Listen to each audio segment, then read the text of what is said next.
আমাদের এই গাড়িটা ঠেলে আনা হয়েছে, স্টার্ট হতো না, হলেও পিক আপ উঠতো না। তো পিক আপের সমস্যা ছিল। তো এই গাড়িটা আমি এখন দেখাবো। গাড়িটা ধোঁয়া মারা শুরু করে দিচ্ছে। তো এখন আমি একটু স্টার্ট করে নিই গাড়িটা।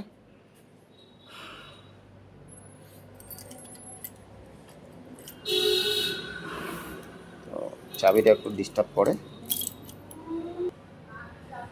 স্টার্ট হবে এখন গাড়িটা। তো স্টার্ট করি। এই যে স্টার্টিং ডিস্টার্ব করতে একটু লেট পিক আপ নেয় গাড়িটা। তো আমি এখন সাইলেন্সার দিয়ে ধোঁয়া মারে দেখাবো।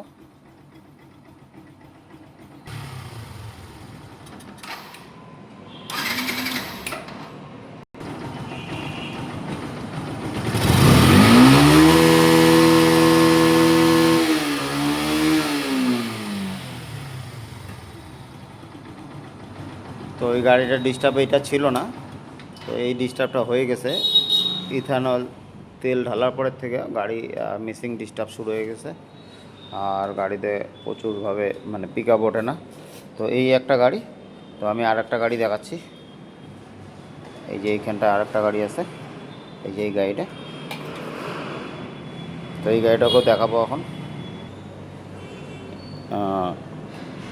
এই গাড়িটাকে এখন স্টার্ট করব। তো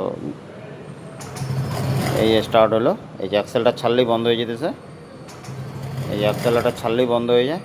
তো এই ধরনেরই ডিস্টার্ব হচ্ছে ইথানল দিয়ে। তো ইথানলটা কেমন করে কাজ করে এটা একটু দেখানোর চেষ্টা করব। তো ইথানল এর আগেও আমি একটা গাড়িতে আজকেই কাজ করছিলাম। তো ইথানলটা দেখাই একটু আপনাদেরকে। এই যে আমরা সব খুলে রাখছি, এই যে বের করে রাখছি 1.5 লিটার তেল। এই যে জলটা এতখানি তলে, এটা জল। তো আমি আর একটা জল দেখাবো আপনাদেরকে, তেল দেখাবো। আমি XP 95, ওইটার হাই পাওয়ার তেল আর কি, পাওয়ার তেলটা এক্সট্রা প্রিমিয়াম যেটাকে বলি আমরা সবাই।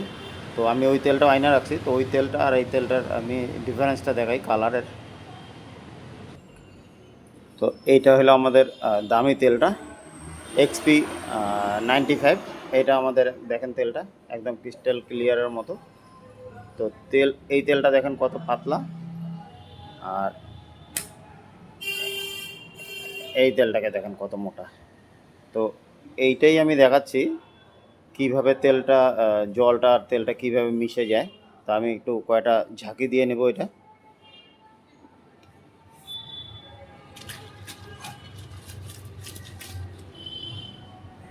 এই যে এখন দেখেন একদম নাই, এখন ছোট ছোট বাবলস হয়ে গেছে। এই যে দেখাচ্ছি নাই, ছোট ছোট বাবলস হয়ে গেছে। এই বাবলসগুলোই আমাদের যে পাম্প আছে, ইনজেক্টর আছে, এগুলো দিয়ে পার হতে থাকে। তখন এই তেলটা মোটা হয়ে যায়, তো তখন এটা পার হইতে পারে না। তো আমি ইনজেক্টরের ফুটাটা দেখাই কীভাবে পার হইতে পারে না, সেটাই দেখানোর একটু চেষ্টা করব। তো ইনজেক্টরটা আমি এখানে রাখছি। তো একটু ধরতো ক্যামেরাটা দেখাই আমি একটু আটকা। তো আমাদের ইনজেক্টর এইটা, ইনজেক্টরের ফুটা এইখানটা 4টা ফুটা আছে, ছোট ছোট ফুটা।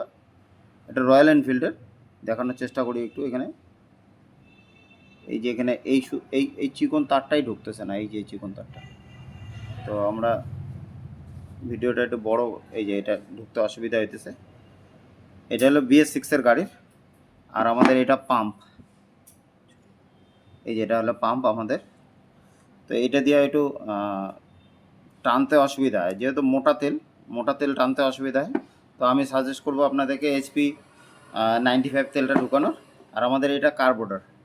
তো এইটা কার্বোরেটর, এইটাকে আমাদের আগে ম্যানুয়াল ছিল, তো এটা টাইনে নিত। এটা দিয়ে দেখেন, এটা দিয়ে আমাদের ইজি ঢুকে যাবে এই তারটা, যেটা ফুটাটা, এটা ইজি ঢুকে যাবে। তো এই যে আমাদের এটা তারটা ঢুকে গেল, এর মধ্যে আরও একটা তার দিলে আরও চলে যাবে। তো এটা আগে পুরানা গাড়ি BS3 ছিল। তো এইটা আমরা পরিষ্কার করে লাগাইলেও হয়ে যেত, কিন্তু এইটা আর এখন পরিষ্কার করা যায় না।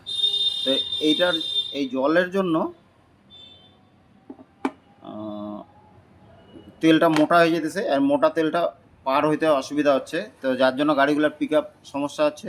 আর ইথানলটা তো একটা জলের মতো জিনিস, তো এটা আমি আরেকবার দেখাই আপনাদেরকে। এখানে ভিতরে এই যে নিচে জমতেছে, এই যে আবার জমছে, এই যে জমছে, এই যেটা। তো যখনই গাড়িটা আমাদের দাঁড়ায় থাকে, গাড়ি সারাদিন চালাবো, ঠিক চলবে, রাত্রেবেলা রাইখে দেবো, পরের দিন সকালবেলা দেখবো গাড়ি স্টার্টিং ইস্যু শুরু হয়ে গেল। তো জলটা নিচে পড়ে থাকে। তো এইটাই হচ্ছে সব গাড়িতে এখন। তো আমাদের এইটা হলো একটা তেল, আর এই যে আমাদের হাই স্পিড তেলটা এইটার মধ্যে 5% ইথানল আছে, আর এইটার মধ্যে 20% ইথানল আছে। তো আমি বলবো এই বৃষ্টি বাদলের দিনে আপনারা ইথানল দেওয়া তেলটা ছেড়ে দেন, নর্মাল তেলটা ওটার মধ্যে থাকবেই। তো বিভিন্ন কোম্পানির বিভিন্ন রকম দাম হয়। তা আমরা নর্মাল, এখানটায় কুচবিহারের লোক, আমরা নর্মাল যেটা জানি সেটা হলো একটা পাওয়ার, একটা নর্মাল।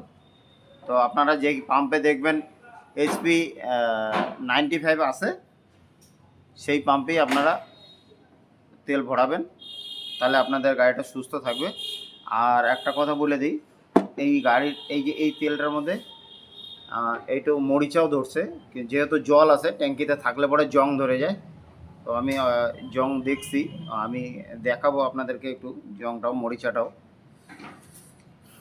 হলো আমাদের পাম্পের নিজস্ব একটা ক্ষমতা থাকে 45-50 পাউন্ড হাওয়া দেওয়ার মতো। তো এইটা দিয়ে ওই স্পিডের তেলটা বের হয়। তো একটা পাইপ থাকে এটার মধ্যে, তো এই পাইপটা দিয়ে প্রেশার হয় এটার মধ্যে। এবার তেলটা মোটা হলে আর প্রেশার দিয়ে বের হতে পারে না। যখনই আপনারা এক্সট্রা প্রিমিয়াম তেলটা ঢালবেন, তখন একটু পাতলা তেল হবে, তো এটা ভালো কাজ করবে তেলটা এটার মধ্যে। তো এটাই আমার জানানো ছিল। আমার ভিডিওটা কেমন লাগলো, লাইক কমেন্ট শেয়ার করবেন, চ্যানেলটাকে সাবস্ক্রাইব করে পাশে থাকবেন।